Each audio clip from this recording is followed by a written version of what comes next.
मेरा नाम तपस्या है। अब मेरी उम्र 22 साल है, लेकिन जिस समय मेरे साथ वो हादसा हुआ था उस समय मेरी उम्र 16 साल थी। मैं एक ऐसी लड़की थी जो छोटी छोटी बातों को अपने दिमाग पर सवार कर लिया करती थी।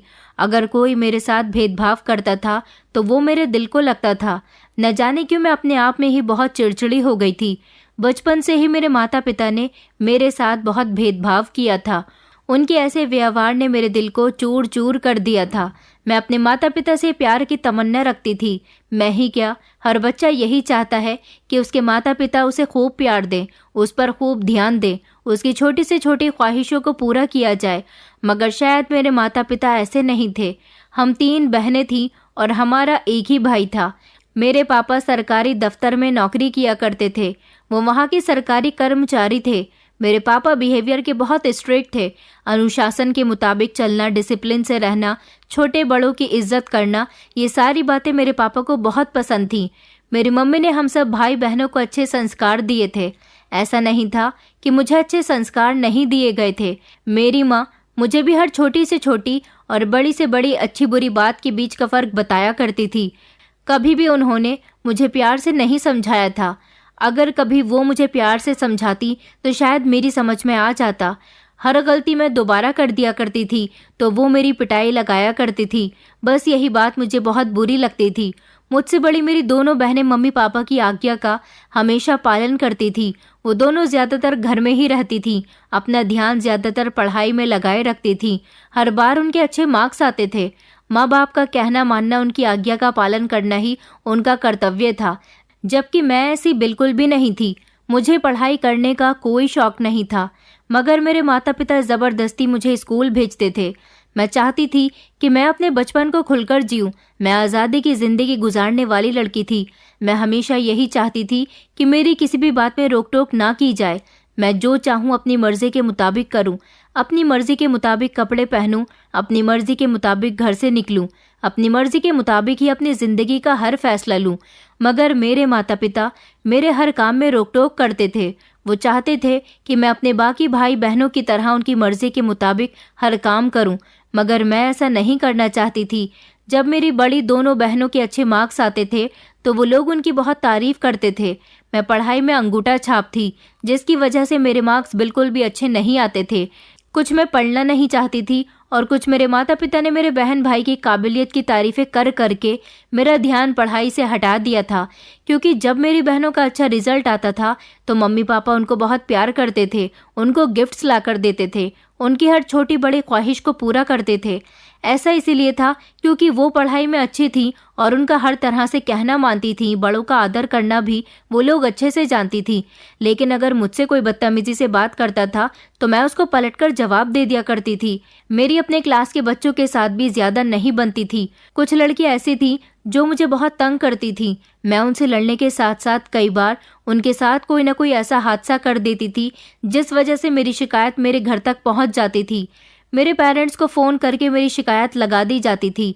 हर महीने में 1 या 2 बार मेरे पेरेंट्स को स्कूल ज़रूर बुलाया जाता था और उनसे मेरी ढेर सारी शिकायतें की जाती थीं। एक बार तो मैंने अपने ही क्लास की एक लड़की के सर पर लकड़ी का डस्टर फेंक कर मार दिया था। वो लड़की कई बार मेरे क्लास बंक करने पर टीचर से मेरी शिकायत कर चुकी थी, जबकि वो खुद भी क्लास बंक करती थी। उसने मेरी शिकायत करके बहुत बड़ी गलती की थी। उसकी वजह से मुझे टीचर से बहुत डांट पड़ी थी। मैंने अपना बदला लेने के लिए उसके सर पर लकड़ी का डस्टर फेंक कर मार दिया तो उसके सर से ढेर सारा खून बहने लगा और इस पर उसके पेरेंट्स भी आ गए थे। उन्होंने स्कूल में आकर बहुत बुरा हंगामा किया था और फिर प्रिंसिपल ने मेरे पेरेंट्स को मेरी शिकायत करने के लिए बुलाया था। इस बार प्रिंसिपल ने फैसला कर लिया था कि वो मुझे स्कूल से निकाल कर ही रहेंगे, क्योंकि मेरी वजह से उनके स्कूल में काफ़ी सारे ऐसे हादसे हो चुके थे जिससे वो लोग बहुत डिस्टर्ब हो रहे थे। उस दिन जब मेरे पेरेंट्स स्कूल गए तो मुझे बहुत डांट पड़ी थी। मैं जब घर आई तो पापा ने मुझ पर भी हाथ उठाया था। पापा कहने लगे कि अगर उस लड़की को कुछ हो जाता तो शायद तुम जेल पहुंच सकती थी। पापा ने मम्मी से कहा था कि तुम्हारी ये बेटी किसी काबिल नहीं है। वो मेरे ही सामने मेरी दोनों बहनों की बहुत तारीफ कर रहे थे और मुझसे ये सब बिल्कुल भी बर्दाश्त नहीं था। मैं चाहती थी कि अगर मैं पढ़ाई नहीं करना चाहती तो मेरे साथ किसी भी तरह की कोई ज़बरदस्ती नहीं की जाए, मगर मेरे पेरेंट्स तो हाथ धोकर मेरे पीछे पड़ चुके थे। जिसकी वजह से मुझसे ऐसे हादसे हो जाते थे। फिलहाल वो केस तो जैसे तैसे निपट गया था। बड़ी मुश्किल से मैं हाई स्कूल तक पहुंची थी। 2 बार मैं फेल भी हो चुकी थी। मेरा मानना था कि अगर बच्चा किसी चीज़ में इंटरेस्टेड नहीं है तो उसे ज़बरदस्ती वही काम करने के लिए फोर्स ना किया जाए, क्योंकि कोई भी काम लगन और मेहनत के साथ होता है। मुझे ना तो इस पढ़ाई में कोई लगन थी और ना ही मैं पढ़ाई करने में कोई मेहनत करना चाहती थी। मेरा शौक सिर्फ यही था कि मैं अपनी ज़िंदगी को आज़ादी से जीऊँ। कभी कभी तो मेरी बहनें भी अपने आप पर बहुत घमंड करती थीं और मुझे नीचा दिखाने की कोशिश करती थीं। मैं उनकी सारी बातों को खामोशी से बर्दाश्त करती थी। स्कूल वाले मैटर के बाद मेरा स्कूल जाना तो बंद कर दिया गया था, मगर पापा ने घर पे ही ट्यूटर लगा दिया था। वो ट्यूटर बहुत सख्त थे। मैं इनसे ट्यूशन नहीं पढ़ना चाहती थी, लेकिन पापा ने कहा था कि अगर तुमने इनसे ट्यूशन नहीं पढ़ा तो तुम्हारा खाना पीना भी बंद कर दिया जाएगा। मैं अब क्या कर सकती थी, मुझे ट्यूशन ही पढ़ना था, क्योंकि स्कूल से तो मेरा नाम कट चुका था। ट्यूटर ने घर में आना शुरू कर दिया था। ट्यूटर बिहेवियर में बिल्कुल मेरे पापा की तरह थे। मुझे छोटी छोटी बात पर टोका करते थे। मैं बड़ी मुश्किल से उन्हें बर्दाश्त कर रही थी। मेरा बर्थडे आने वाला था और मेरी बर्थडे के 15 दिन बाद ही मेरी बड़ी बहन का बर्थडे था। मैंने मम्मी से कहा हुआ था कि आप लोग मेरे बर्थडे को अच्छी तरह से सेलिब्रेट करना। मम्मी कहती थी कि तुम इस काबिल ही नहीं हो कि तुम्हारे साथ कुछ अच्छा किया जाए। तुम्हारे पापा कभी भी तुम्हारी बर्थडे सेलिब्रेट करने के लिए राजी नहीं होंगे, क्योंकि तुम हमेशा अपने पापा को गुस्सा दिलाती रहती हो। तुम जानती हो कि तुम्हारे पापा तुम्हारी दोनों बहनों से और तुम्हारे भाई से कितना प्यार करते हैं, क्योंकि वो तीनों ही अपने मम्मी पापा का कहना मानते हैं, हमेशा पढ़ाई में सबसे आगे होते हैं। तुम्हारे पापा को तुमसे जितनी उम्मीदें हैं तुम उसके मुताबिक बिल्कुल ज़ीरो हो। क्या तुमसे किसी अच्छे की उम्मीद लगाई जा सकती है? इसलिए तुम भी ये उम्मीद मत लगाओ कि तुम्हारा बर्थडे धूमधाम से सेलिब्रेट किया जाएगा। मैंने कहा मम्मी, लेकिन दीदी का बर्थडे के लिए तो पापा अभी से ही तैयारी शुरू कर रहे हैं। मम्मी कहने लगी, तो वो इस काबिल है कि तुम्हारे पापा जिससे खुश रहते हैं वो उसी के लिए सब कुछ करेंगे। मुझे मम्मी की इस बात पर बहुत गुस्सा आया था। जिस दिन मेरा बर्थडे था मुझे किसी ने विश भी नहीं किया था, जबकि 15 दिन बाद जब मेरी बड़ी बहन का बर्थडे आया तो पापा ने उसका बर्थडे खूब धूमधाम से मनाया था। बर्थडे में उसे मोबाइल और स्कूटी भी गिफ्ट की थी, जबकि मुझे तो किसी ने ढंग से विश तक नहीं किया था। ना ही उस दिन मेरी पसंद का खाना बनाया गया था। मुझे उस दिन अपनी ज़िंदगी सबसे बुरी लग रही थी। मुझे ऐसा लगता था जैसे इस घर में मुझसे कोई प्यार ही नहीं करता। मुझे मेरे घर वाले जितना बुरा समझते थे, मैं ऐसी बिल्कुल भी नहीं थी। मैं अगर पढ़ाई लिखाई में परफेक्ट नहीं थी तो क्या हुआ? 16 साल की उम्र में मेरा दिमाग इतना तेज चलता था कि मैं बहुत अच्छी सिलाई करना जानती थी। मेरा शुरू से ही सपना था कि मैं एक बड़ी फैशन डिज़ाइनर बनूं। मेरे तैयार की गई ड्रेस को वैल्यू दी जाए, जिससे मेरा नाम हो, मैं खूब दौलत और शोहरत कमाऊं। मगर मेरे घर वाले कहते थे कि बिना पढ़े लिखे तुम कुछ नहीं कर सकती। ज़रूरी तो नहीं कि इंसान जब तक शिक्षा हासिल नहीं करता तब तक उसे कामयाबी नहीं मिलती। इस दुनिया में कुछ ऐसे भी लोग हैं जो अंगूठा छाप होते हुए भी कामयाबी की ऊंचाइयों को छू रहे हैं। मुझे इस घर में ना तो कोई प्यार करने वाला था और ना ही कोई सपोर्ट करने वाला था। मैं अपने घर में रहते अपने माता पिता का प्यार नहीं पा सकी थी। मैं देखती थी कि अगर मेरे पापा मार्केट से कुछ खाने को लेकर आते हैं तो वो मुझे नहीं दिया जाता, मेरे बाकी के 3 बहन भाइयों को दिया जाता है। मैं देखती थी कि मम्मी अगर रात को सबके लिए दूध ग्लास में लेकर आती हैं तो मेरे लिए दूध कप में लेकर आती थी। कहती थी कि वैसे भी तुम्हें जुबान चलाने के अलावा दूसरा कोई काम ही नहीं आता, तुम ज्यादा दूध पीकर क्या करोगी, तुम्हें थोड़ी ना अपने दिमाग को कहीं और इस्तेमाल करना है। अपने घर का ऐसा भेदभाव भरा माहौल देखकर मुझे इस घर में घुटन महसूस होती थी। जो ट्यूटर मुझे पढ़ाने के लिए आते थे वो बार बार मेरे पापा से मेरी शिकायत किया करते थे कि आपकी बेटी से कुछ भी नहीं आता, आखिर किस तरह से ये हाई स्कूल तक पहुंच गई। मुझे तो लगता है कि ज़रूर ये चीटिंग कर करके ही पास हुई होगी। उन्होंने पापा से मेरी बहुत सारी शिकायतें लगाई थी, क्योंकि उन्होंने जो मुझे याद करने के लिए दिया था ना तो मैंने याद किया था और ना ही मैं उनकी सिखाई गई बातों पर ध्यान दिया करती थी। उस दिन ट्यूटर तो मेरी शिकायत करके चले गए थे, मगर मेरी मम्मी और पापा ने मुझे इतना जलील किया था कि मैं अंदर ही अंदर घुट रही थी। मुझे अपनी ज़िंदगी से नफरत महसूस होने लगी थी। मैंने इस बात को अपने दिमाग पर सवार कर लिया था और अपने दिल से लगा लिया था। मुझे ना जाने क्यों अपनी मम्मी पापा बुरे लगने लगे थे।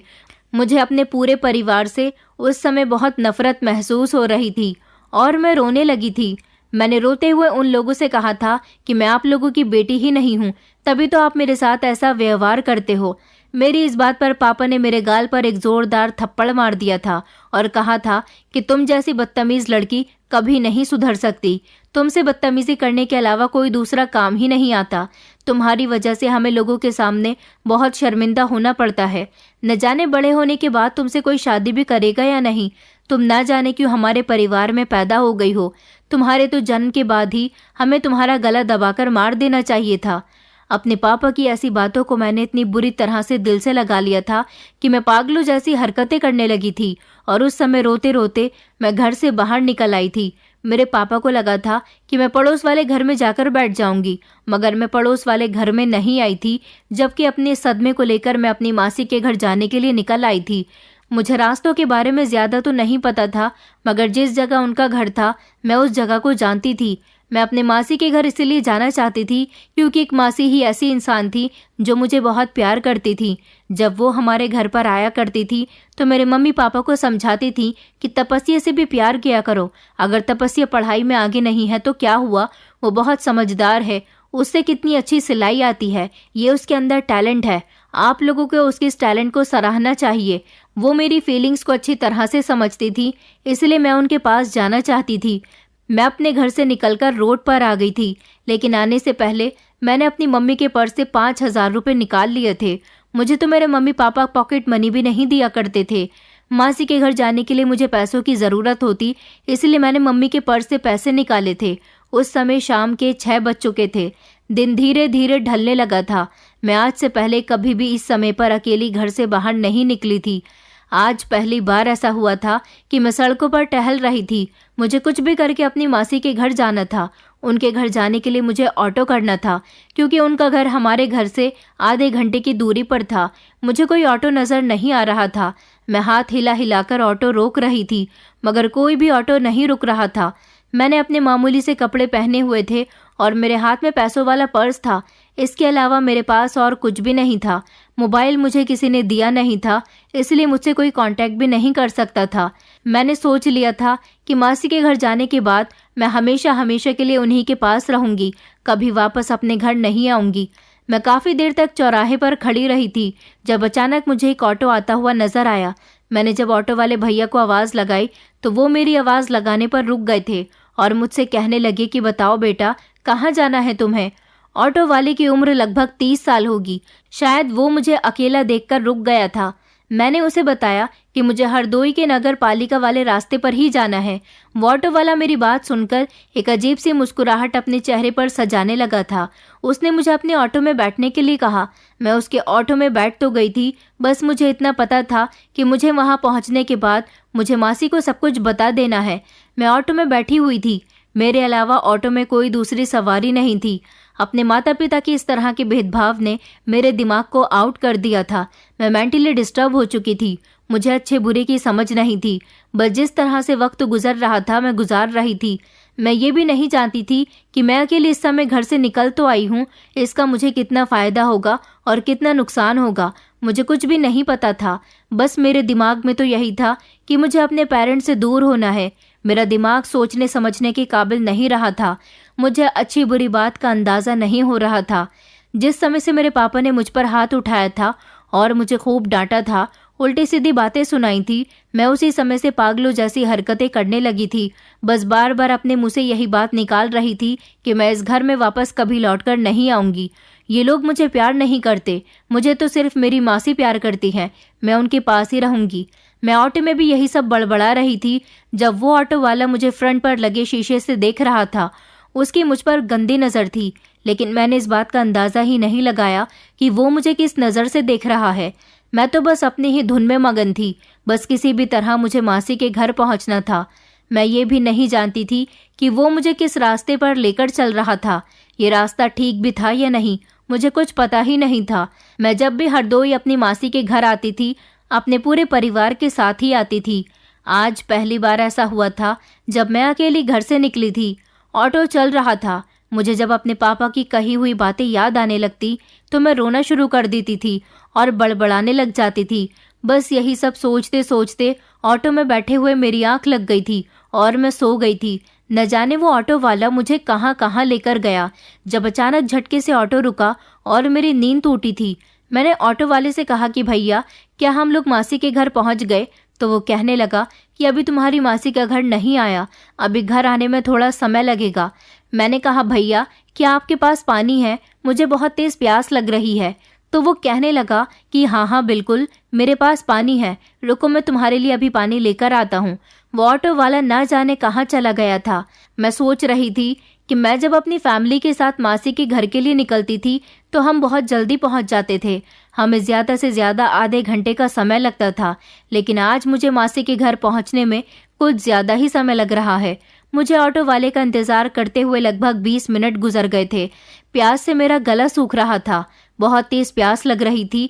पता नहीं ऑटो वाले भैया पानी कहाँ से लेने चले गए थे। मैं अभी यही सब कुछ सोच रही थी कि अचानक ऑटो वाला आ गया और उसने मुझे पानी की बोतल दी। मुझे इतनी तेज प्यास लग रही थी कि मैंने झट से पूरी बोतल मुंह से लगा ली और उसे खाली कर दिया था। मैंने कहा कि आपका बहुत बहुत शुक्रिया, आप बहुत अच्छे हो, मेरी प्यास बुझ गई है, लेकिन काफ़ी रात हो गई है, आप जल्दी से मुझे मेरी मासी के घर पहुंचा दो। मैं अपनी मासी के घर जाना चाहती हूँ, मैं बहुत थक गई हूँ ऑटो में बैठे बैठे। तो वो कहने लगा कि हाँ हाँ तुम फिक्र मत करो, हम जल्दी ही तुम्हारी मासी के घर पहुंचने वाले हैं। ऑटो फिर से चलना शुरू हो गया था। ऑटो चलने लगा था और न जाने क्यों मुझे चक्कर आने लगे थे। मुझे सब कुछ घूमता हुआ नजर आ रहा था और ऑटो के आते हुए झटके मुझे ऐसे लग रहे थे जैसे भूकंप आ रहा है। ऐसा लगता था कि जैसे मैं गिरने वाली हूँ। मैं ऑटो को मजबूती से पकड़ने की कोशिश कर रही थी, मगर न जाने क्यों मुझे कुछ भी ठीक नहीं लग रहा था और फिर धीरे धीरे मेरी आंखें बंद होने लगी। मैं बेहोश हो चुकी थी और संभलते संभलते ऑटो की सीट पर ही लेट गई। उसके बाद क्या हुआ था ये मैं नहीं जानती। मैं न जाने कितने समय तक बेहोश रही थी। जब मेरी आंख खुली तो मैं फिर से ऑटो में ही मौजूद थी और इस समय भी ऑटो चल रहा था। मेरा दिमाग दर्द से फटा जा रहा था।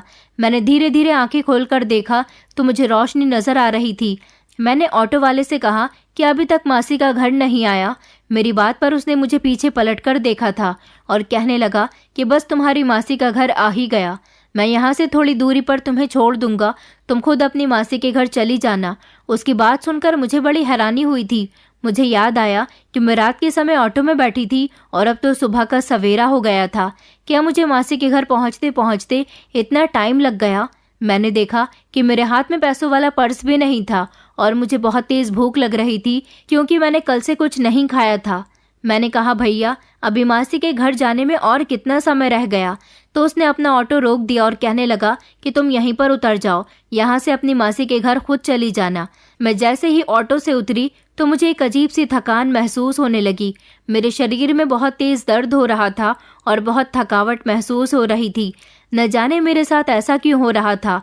मैंने ऑटो से उतरकर चारों तरफ देखा तो ये जगह मुझे बिल्कुल भी जानी पहचानी नहीं लग रही थी। मैंने कहा कि ये तो मेरे मासी के घर का रास्ता नहीं है और तुमने मुझे कहाँ छोड़ा है? वो कहने लगा यही तुम्हारी मासी के घर का रास्ता है। वो ये कहते हुए अपना ऑटो स्टार्ट करने लगा था। तब मैंने उसकी शर्ट की आस्तीन पकड़ ली और कहा कि तुम कहाँ जा रहे हो और मेरा पर्स कहाँ है? मुझे भूख लग रही है, मुझे खाना खाना है, मेरा पर्स मुझे वापस कर दो। वो ऑटो वाला वहाँ से भागने की कोशिश कर रहा था मगर मैं उससे लड़ने लगी। मैंने कहा कि मैं तुम्हारे ऑटो में बैठी हुई थी और मुझे न जाने कैसे नींद आ गई। चलो जल्दी से मेरा पर्स निकालो, मैं तो खुद घर से अपनी मम्मी के पैसे चुरा कर निकली थी। मुझे मासी के घर जाना है, तुमने मुझे मेरी मासी के घर भी नहीं छोड़ा। ये कहकर मैं उससे लड़ रही थी। वो बार बार कह रहा था कि पीछे हटो, मुझे जाने दो, ऐसा क्यों कर रही हो, भागो यहाँ से। मगर मैं तो लगातार उससे लड़ती चली जा रही थी और उससे अपने पैसे मांग रही थी। मुझे अपना होश भी नहीं रहा था। मुझे ऐसा लग रहा था जैसे मेरे शरीर में फुर्ती नहीं है। मुझे बहुत तेज भूख लग रही थी। बार बार मेरी आंखों के सामने अंधेरा भी आ रहा था। शोर शराबे की आवाज़ से एक आदमी आया था जिसने मुझसे आकर पूछा कि क्या बात हुई है बेटा, क्यों झगड़ा कर रही हो, क्यों इतनी ज़ोर ज़ोर से चिल्ला रही हो। वो आदमी ढाबे का मालिक था क्योंकि जहाँ पर इस ऑटो वाले ने मुझे रोका था उसी जगह के ठीक सामने एक ढाबा बना हुआ था। मैंने सोच लिया था कि मैं वहाँ पर खाना खा लूँगी, मगर ये ऑटो वाला मेरा पर्स मुझे दे ही नहीं रहा था। मैंने कहा कि ये ऑटो वाला मुझे ना तो मेरी मासी के घर लेकर जा रहा है और ना ही मुझे मेरा पर्स दे रहा है। उस पर्स के अंदर 5,000 रुपये हैं। मुझे बहुत तेज़ भूख लग रही है, मुझे उन पैसों से खाना खाना है और अपनी मासी के घर भी पहुंचना है। मैं अभी ढाबे के मालिक से बातों में लगी ही थी कि वो ऑटो वाला अपने ऑटो की रफ्तार तेज करके वहां से भाग गया। मैं उसे जोर जोर से आवाज देने लगी और मैंने कहा कि तुम कहाँ जा रहे हो? मुझे मेरा पर्स तो वापस देते जाओ, चोर कहीं के। ना मुझे मेरी मासी के घर छोड़ा और मेरे पैसे भी चोरी कर लिए।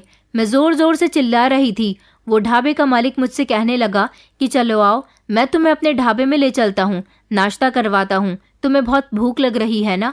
मैंने कहा हाँ, मुझे बहुत तेज भूख लग रही है। चलो अंकल। तो वो मुझे ढाबे में ले गया और उसने नौकर से चाय और पराठे बनाने के लिए कहा। उसने मुझे पेट भरकर नाश्ता करवाया। नाश्ता करने के बाद वो मुझसे पूछने लगा कि तुम कहाँ से आई हो और तुम्हारी मासी का घर कहाँ पर है। तो मैंने उसे बताया कि मेरी मासी का घर हरदोई के नगर पालिका वाले रास्ते पर है, जबकि मेरा घर तो हरदोई से आधे घंटे की दूरी पर है। मेरी बात सुनकर ढाबे का मालिक कहने लगा, मगर ये तो हरदोई नहीं है और तुम इतनी दूर से अकेली इस ऑटो वाले के साथ आ रही हो, क्या तुम्हारे साथ कोई नहीं है? मैंने उन्हें बताया कि नहीं, मेरे घर वालों से झगड़ा हो गया था। मैं अपनी मासी से मिलने के लिए घर से अकेली ही निकल आई थी। मैं कल शाम के समय अपने घर से निकली थी। देखो ना अंकल, उस ऑटो वाले ने मुझे अभी तक मासी के घर नहीं पहुंचाया। रात से दिन निकल आया। मैं रात उसके ऑटो में बैठी थी और उसके ऑटो में बैठे बैठे ही सो गई। जब मेरी आंख खुली तो दिन निकल रहा था। वो चोर मेरे पैसे भी चुरा कर भाग गया। मेरी बात सुनकर ढाबे के मालिक को कुछ खटका सा महसूस हुआ था। ढाबे का मालिक चौंक कर कहने लगा, क्या तुम कल रात से इस ऑटो वाले के साथ हो और अब ये तुम्हें तुम्हारी मासी के घर छोड़े बिना ही यहाँ से भाग गया? मैंने कहा हाँ अंकल, मैं भी तो वही कह रही हूँ। ढाबे का मालिक कहने लगा, क्या तुम्हें रात के बारे में कुछ याद नहीं? मैंने कहा कि नहीं, मुझे कुछ याद नहीं, बस मैं तो पानी पीने के बाद सो गई थी। मुझे बहुत प्यास लग रही थी। मैंने ऑटो वाले से कहा कि मुझे पानी चाहिए, तो वो न जाने पानी लेने के लिए कहाँ चला गया था। बहुत देर के बाद आया तो उसने मुझे पानी की बोतल दी। पानी पीने के बाद मैं गहरी नींद में सो गई। अब जब सुबह मेरी आंख खुली तो मेरा सर जोर जोर से चकरा रहा था। मुझे अपने शरीर में भी बहुत थकावट महसूस हो रही है। शायद ऐसा इसलिए है क्योंकि मुझे भूख लग रही थी। अब आपने मुझे नाश्ता करवा दिया है ना, अब मैं आराम से अपनी मासी के घर जा सकूंगी। मेरे अंदर चलने की ताकत आ गई है। मैं ये कहती हुई मासी के घर जाने के लिए उठकर खड़ी हो गई थी।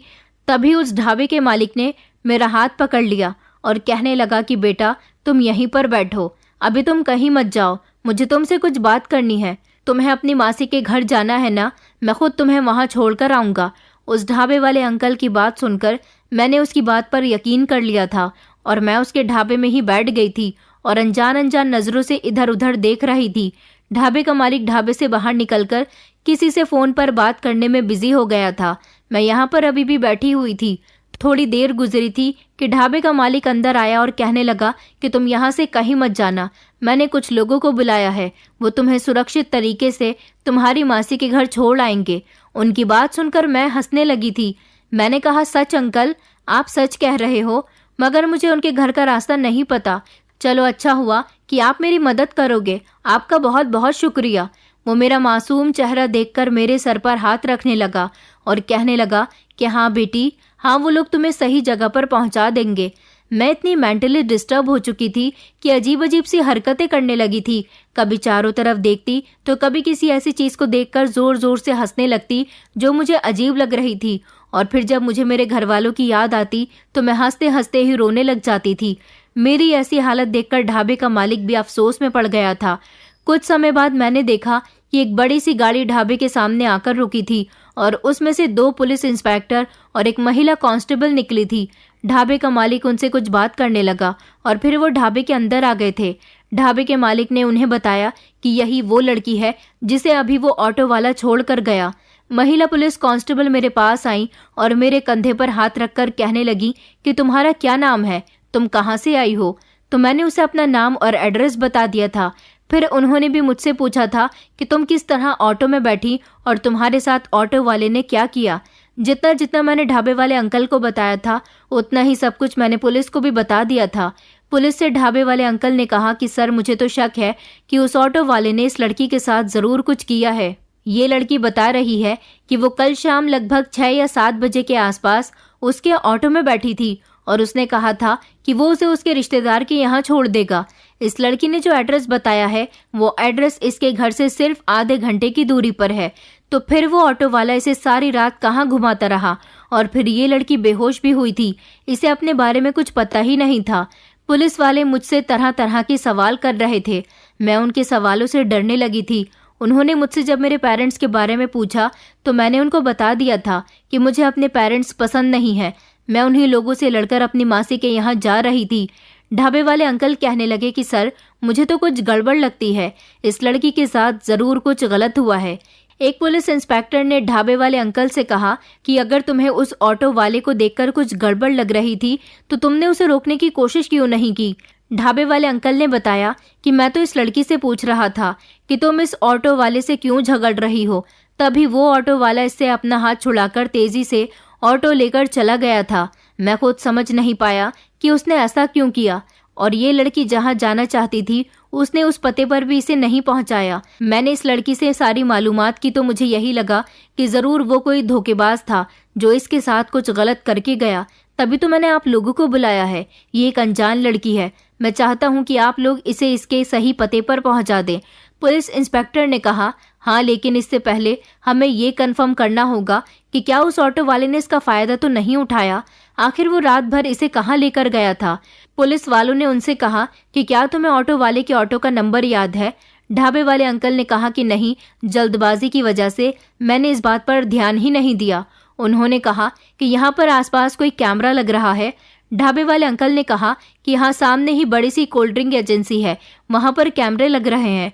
महिला कांस्टेबल मेरे साथ ही थी, जबकि दोनों पुलिस इंस्पेक्टर ढाबे वाले मालिक के साथ कैमरे की रिकॉर्डिंग चेक करने के लिए चले गए थे। वहां जाकर जब उन्होंने रिकॉर्डिंग निकाली तो उन्हें ऑटो वाले के ऑटो का नंबर पता चल गया था, और फिर इस तरह उन्होंने ऑटो वाले की तलाश शुरू कर दी थी और मुझे अस्पताल मेडिकल चेकअप की रिपोर्ट के लिए ले जाया गया था। मेरा मेडिकल चेकअप हुआ था, जिस रिपोर्ट में ये बात साबित हो गई थी कि मेरे साथ उस रात गलत किया गया था। पुलिस को सिर्फ उस ऑटो वाले पर शक था, लेकिन मेडिकल रिपोर्ट ये भी बता रही थी कि मेरे साथ गलत किसी एक इंसान ने नहीं बल्कि 2 लोगों ने किया था। ये 2 लोग कौन थे? ढाबे वाले अंकल ने तो सिर्फ ऑटो वाले को ही देखा था, तो फिर वो दूसरा इंसान कौन था? अब ये तो वो ऑटो वाला ही बता सकता था कि उसका दूसरा साथी कौन था जिसने मेरे साथ गलत काम किया था। मेरी मेडिकल रिपोर्ट से ये भी पता चल गया था कि मैं दिमागी तौर पर पागल होती जा रही हूँ और मुझे पानी में नशे की दवाई मिलाकर दी गई थी, जिससे मैं बेहोश हो गई थी। मेरे साथ इतना सब कुछ हो गया था, मगर अपनी हालत का मुझे कोई अंदाजा ही नहीं था। मैं तो अपनी ही धुन में मगन थी, बस जो मन करता वही कर रही थी, वही बड़बड़ा रही थी। जितना मैं अपने घर वालों से दूर होती जा रही थी, उतनी ही मेरी दिमागी हालत खराब होती जा रही थी। मेरी मेडिकल रिपोर्ट आने से पुलिस वाले और ज्यादा सावधान हो गए थे। उस ऑटो वालों की तलाश अभी भी जारी थी, जबकि वो मुझसे मेरे पेरेंट्स की इन्फॉर्मेशन भी ले रहे थे। उनको मेरे पेरेंट्स तक भी पहुंचना था। मैं अपने घर वालों के बारे में पुलिस को तो सब कुछ बता चुकी थी। मेरी मेंटली कंडीशन खराब होने की वजह से उन्होंने मुझे हॉस्पिटल में एडमिट करवा दिया था, जहां पर मेरा ट्रीटमेंट शुरू हो गया था। इस दौरान पुलिस अपना काम कर रही थी और फिर फाइनली पुलिस ने उस ऑटो वाले को पकड़ लिया था। उससे कहा था कि हम इस लड़की के बारे में सब कुछ सच सच बता दो, वरना हम अपने तरीके से भी तुमसे सारी सच्चाई उगलवा सकते हैं। ऑटो वाला पुलिस को कुछ भी बताने के लिए तैयार नहीं था, लेकिन जब पुलिस ने उस पर डंडे बरसाए तो उसने सब कुछ उगल दिया था। उसने अपने उस दूसरे साथी का भी नाम उगल दिया था जो उसके साथ मेरी इज्जत खराब करने में शामिल था। ऑटो वाले ने बताया कि जब मुझे ये लड़की अकेली मिली तो मैंने सोचा कि रात का समय हो रहा है। इस लड़की के आगे पीछे कोई मुझे नजर नहीं आया। ये पूरी तरह से अकेली थी। मैं इसका अच्छे से फायदा उठा सकता था। इसने मुझे जो एड्रेस बताया था उस एड्रेस पर मैं इसे लेकर जा ही रहा था, मगर फिर इसने मुझे बातों ही बातों में बताया कि इसे अपनी मासी के घर के रास्ते का पता नहीं है, ये सिर्फ एड्रेस जानती है। मैं इसे काफी देर तक तो अपनी ऑटो में बिठाकर इधर उधर घुमाता रहा। फिर जब इसने मुझसे पानी मांगा तो मैं जल्दी से उतरा और मैंने पानी की बोतल खरीदी और साथ ही साथ मेडिकल स्टोर से नशे की दवाइयां भी खरीद ली थी। वो नशे की दवाइयां मैंने पानी में मिलाकर इस लड़की को दे दी। मैं समझ चुका था कि इस लड़की की दिमागी हालत ठीक नहीं है, क्योंकि ये मेरे ऑटो में बैठकर बड़ी अजीब अजीब सी हरकतें कर रही थी। और फिर जब ये पूरी तरह से बेहोश हो गई तो मैं इसे एक अनजान जगह पर लेकर जा रहा था, जहां पर मैं इसके साथ गलत काम करता। मुझे रास्ते में ही मेरा एक साथी मिल गया। उसने मुझसे थोड़ी बहुत बातचीत की।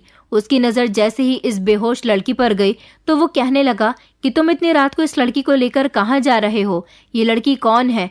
और ये समय तो ऑटो वापस खड़ा करने का समय है। मैं भी ऑटो पार्किंग में खड़ा करने जा रहा हूँ और ये लड़की बेहोश क्यों है? मुझे सच सच बताओ, तुमने इस लड़की के साथ क्या किया है? मेरा साथी शोर मचाने लगा था। फिर मैंने उसे समझाया कि मैं इस लड़की का फ़ायदा उठाना चाहता हूँ। ये लड़की अकेली है और इसे ठीक से यहाँ के रास्ते भी मालूम नहीं है। मेरा साथी खुश हो गया था। उसने कहा, अच्छा ठीक है, मैं ये बात किसी को नहीं बताऊंगा, लेकिन तुम्हारे साथ साथ मुझे भी इसका फ़ायदा उठाना है। मैंने उसे भी अपने साथ आने के लिए कहा और फिर हम दूर एक होटल में चले गए थे। हमने एक रात के लिए होटल किराए पर लिया और हम इस लड़की को लेकर होटल के कमरे में चले गए। ये लड़की बेहोश थी। रात का समय था, इसलिए होटल वाले ने भी हमसे ज़्यादा कोई सवाल जवाब नहीं किए। हम उसे कमरे में ले गए और फिर हम दोनों ने बारी बारी इसके साथ गलत काम किया। सारी रात हम दोनों ने इसी तरह से गुजार दी थी। जैसे ही दिन निकलने का समय हुआ तो हम दोनों ने इस लड़की की हालत ठीक की और फिर मैंने इसे अपने ऑटो में बिठाया। मैं इसे बीच रास्ते में ही छोड़कर जाने वाला था, मगर ऑटो में झटके आने की वजह से इसकी आंख खुल गई और ये शोर मचाने लगी कि मेरा पर्स कहाँ है और मुझे अभी तक मेरी मासी के घर क्यों नहीं छोड़ा। मेरा साथी तो मुझे छोड़कर पहले ही होटल से निकल गया था। ये लड़की अपने साथ जो पर्स लेकर आई थी उसमें 5,000 रुपये थे। वो 5,000 रुपये भी हम दोनों ने बांट लिए और इस तरह ये लड़की जब ढाबे वाले से बातें करने में बिजी हुई तो मैं इससे अपना पीछा छुड़ाकर अपना ऑटो लेकर तेजी से वहां से फरार हो गया था ताकि किसी को मुझ पर शक न हो। ऑटो वाले ने अपना सारा जुर्म पुलिस के आगे कबूल कर दिया था। पुलिस वालों ने उसके दूसरे साथी को भी अरेस्ट कर लिया था और इन दोनों की इतनी मार लगाई थी कि ये दोनों बुरी तरह से चिल्ला रहे थे। इन दोनों को अरेस्ट कर लिया गया था जबकि उन्हें कड़ी से कड़ी सजा हुई थी, क्योंकि उन्होंने मेरी मासूमियत का फायदा उठाते हुए मेरी इज्जत को तार तार कर दिया था। ऐसे दरिंदों को फांसी के अलावा कोई और सजा नहीं होनी चाहिए। ये तो मैं नहीं जानती कि उन दोनों को फांसी हुई थी या फिर उम्र कैद, क्योंकि मैं उस समय अपने होश में नहीं थी। फिर मेरे पेरेंट्स को भी ढूंढ लिया गया था। मेरे पेरेंट्स को जब ये बात पता चली कि मैं अस्पताल में हूँ और पुलिस ने उन्हें बुलाया तो वो लोग झट से वहां पर पहुंच गए थे। मुझे देखकर मेरी माँ की आंखों में आंसू आ गए थे। मेरे पापा भी बहुत अफसोस में थे। पुलिस वालों ने उनको पूरी बात बताई और कहा कि आप लोग इतने लापरवाह कैसे हो सकते हैं? आपने अपनी बेटी को शाम के समय घर से अकेले ही निकलने दिया। अब आप लोग अपनी बेटी को अपने साथ लेकर जाना, लेकिन अभी आपकी बेटी का इलाज चल रहा है। वो दिमागी तौर पर ठीक नहीं है, वो बहुत ज़्यादा डिस्टर्ब है। मेरे पेरेंट्स का दिल शायद मेरी हालत देखकर पिघल रहा था, मगर मैंने पुलिस वालों के सामने ही रोना शुरू कर दिया था और मैं कहने लगी थी कि मैं इन लोगों के साथ नहीं जाऊंगी। ये बहुत बुरे लोग हैं। इनको तो सिर्फ मेरे भाई बहन ही अच्छे लगते हैं। मैं बिल्कुल भी अच्छी नहीं लगती, क्योंकि मैं पढ़ाई में आगे नहीं हूँ ना। इन्हें तो अपने वो बच्चे अच्छे लगते हैं जो पढ़ाई में आगे होते हैं और आज्ञाकारी होते हैं। मैंने पुलिस वालों से कहा कि सर प्लीज़ मुझे इनके साथ मत भेजना, वरना मैं दोबारा से इनका घर छोड़कर आ जाऊंगी। मुझे डॉक्टर ने नींद का इंजेक्शन लगाया था और फिर मैं कुछ देर के लिए सो गई थी। पुलिस ने मेरे पेरेंट्स को समझाया था कि आपने बचपन से ही इस बच्चे के साथ भेदभाव किया, तभी तो ये बच्ची दिमागी तौर पर डिस्टर्ब हो गई। इसके दिमाग में ये बात बैठ गई है कि मेरे पेरेंट्स को मैं पसंद नहीं हूँ, बल्कि मेरे भाई बहन पसंद है जो हमेशा पढ़ाई में आगे रहते हैं। आपकी बेटी ने आपके इसी बिहेवियर की वजह से एक ऐसा गलत कदम उठा लिया जिससे उसको इतना बड़ा नुकसान पहुंचा। दूसरों ने उसका फायदा उठाया। उन लोगों को तो अरेस्ट कर लिया गया है, मगर सजा के हकदार तो आप लोग भी हैं। सजा तो आपको भी मिलनी चाहिए, क्योंकि इस बच्ची ने जो कदम उठाया था वो शायद आप लोगों की वजह से उठाया था। हम तो आपको सजा नहीं दे सकते, लेकिन ऊपर वाला आपको आपके हिस्से की सजा जरूर देगा। इसने ये नहीं सोचा कि ये घर से निकल जाएगी तो इसके साथ क्या क्या हो सकता है। बच्चों में कभी भी भेदभाव ना करें। लड़का हो या लड़की, समझदार हो या बेवकूफ़, बच्चों को बराबर से उनका प्यार दें। अगर आपको लगता है कि आपकी बेटी के अंदर कोई कमी थी तो आपको उस कमी को उसके सामने जाहिर नहीं करना चाहिए था। उसे ताने नहीं देने चाहिए थे। दूसरों की तारीफ उसके सामने नहीं करनी चाहिए थी। ऐसे उसके मन के अंदर जेलसी पैदा हो गई और वो अंदर ही अंदर बागी बनती गई। पुलिस इंस्पेक्टर की बात सुनकर मेरे पापा ने कहा था कि सर, हमारी बेटी पढ़ाई में बहुत पीछे थी। हम उसे समझा कर थक गए थे, लेकिन ऐसा नहीं है कि उसके घर से जाने के बाद हमने उसे ढूंढने की कोशिश नहीं की। हमने उसे बहुत ढूंढा था, अपने सारे रिश्तेदारों में भी फ़ोन कर दिए थे, मगर वो हमें कहीं नहीं मिली थी। हमें लगा कि वो 1-2 दिन बाद खुद ही घर वापस आ जाएगी। कुछ समय बाद जब मैं ठीक होने लगी थी और मेरा दिमाग अपनी नॉर्मल कंडीशन पर आने लगा था, तो मुझे सब कुछ समझ आने लगी थी। ऐसा तब हुआ था जब मेरे पेरेंट्स मुझसे प्यार करने लगे थे। उन्हें उनकी गलती का एहसास हो गया था। उन लोगों ने अब सबके सामने मुझे एक्सेप्ट कर लिया था। वो मुझसे प्यार करने लगे थे, मेरी फिक्र करने लगे थे। मेरा ट्रीटमेंट तो काफ़ी लंबा चला था, मगर वो लोग मुझे घर ले आए थे और घर लाने के बाद उन्होंने मेरा बहुत ख्याल रखा। अपने पेरेंट्स के दिल में अपने लिए मोहब्बत देखकर मुझे इस बात का एहसास हुआ था कि मैंने भी बहुत बड़ी गलती की थी। भले से ही उस टाइम पर मेरी मेंटल कंडीशन ठीक नहीं थी, लेकिन अब जब मेरी मेंटल कंडीशन ठीक होने लगी थी तो मेरा दिल बार बार यही सोच रहा था कि उस समय मेरी गलती भी थी, तभी मेरे साथ ये सब कुछ हुआ था। मेरे पेरेंट्स ने उस घटना के बाद कभी भी मेरे साथ पढ़ाई के लिए ज़बरदस्ती नहीं की, लेकिन जैसे जैसे मैं बड़ी होती गई मुझे इस बात का अंदाज़ा होने लगा कि इस दुनिया में शिक्षा का कितना महत्व है। शिक्षा हासिल करने वाला इंसान ज़रूर कामयाब होता है। मेरे पेरेंट्स बिल्कुल ठीक कहते थे। मुझे उनकी बातें उस समय गलत लगती थी, लेकिन अब बड़े होने के बाद मुझे सब कुछ ठीक लगने लगा था। लेकिन मैंने ज़्यादा देर नहीं लगाई, मैंने अपनी पढ़ाई को शुरू कर दिया था। पहले ही मेरी उम्र ज़्यादा हो गई है। मैं अपनी उम्र के हिसाब से पढ़ाई में काफ़ी पीछे हूँ, मगर मुझे अब शिक्षा का महत्व समझ आ गया। मैं समझ गई हूँ कि मेरे पेरेंट्स मुझसे कुछ भी गलत नहीं कहते थे, वो तो मेरी भलाई ही चाहते थे। और मेरे पेरेंट्स को भी ये रियलाइज़ हो गया कि वो बच्चों में भेदभाव करके कितनी बड़ी गलती किया करते थे। हमें कभी भी किसी की कमी को दूसरों के सामने जाहिर नहीं करना चाहिए। मेरे पेरेंट्स के पास मुझे समझाने का एक ये भी तरीका था कि वो मुझे तसल्ली से बिठाकर प्यार से मेरी तारीफ भी कर सकते थे, मुझे समझा भी सकते थे। लेकिन उन्होंने तो हमेशा ही मेरे साथ दूसरा तरीका अपनाया था। वो हमेशा ही मेरे बाकी के भाई बहनों के सामने मुझे जलील किया करते थे। मुझ पर लड़की होते हुए भी बार बार हाथ उठाया करते थे। इसलिए मेरे दिल में उनके लिए नफरत पैदा हो गई थी। मगर अब सब कुछ ठीक हो गया। मुझे अपने पेरेंट्स से बहुत प्यार है। मेरे आरोपियों ने मेरे साथ बहुत गलत किया। मैं आप सब लोगों से रिक्वेस्ट करना चाहती हूँ कि पेरेंट्स बच्चों को बराबरी से प्यार करें और बच्चे भी अपने पेरेंट्स की बात को समझने की कोशिश करें।